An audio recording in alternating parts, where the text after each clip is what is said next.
Sa mapagpalang araw po sa ating lahat, ito po si Prox Benz na muli nagpapaalala po para po sa araw-araw nating pamumuhay.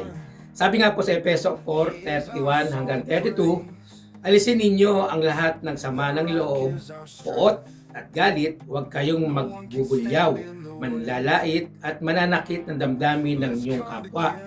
Sa halip, maging mabait kayo at maunawain kayo at magpatawad kayo sa isa't isa tulad ng pagpapatawad ng Diyos dahil sa kay Kristo. True. Tama po mga kaproks. Yan po ay ating pong dapat na ginagawa sa ating pong pamumuhay bilang isang, hindi lamang bilang isang Kristiyano, bilang isang tao, bilang nilalang ng Diyos. Yan.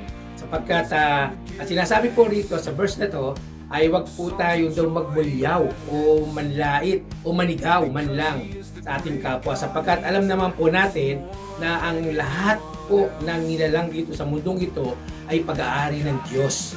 Kaya kung binubulyawan mo yan, sinisigaw mo yung kapwa mo, hindi po karapat dapat. Wala po tayong karapatan.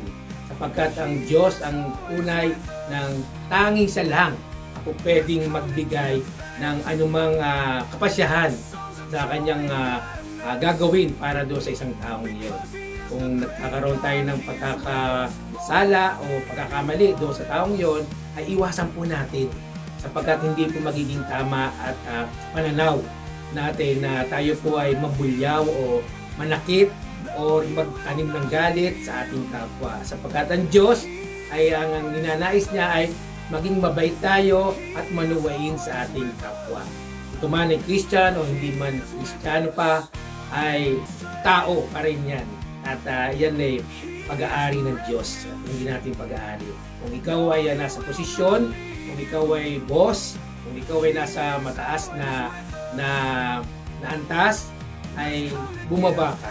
Sapagkat ang Diyos ay minsan na pong bumaba siya dito sa mundong ito upang ipadama sa atin kung paano siya nagmahal sa atin.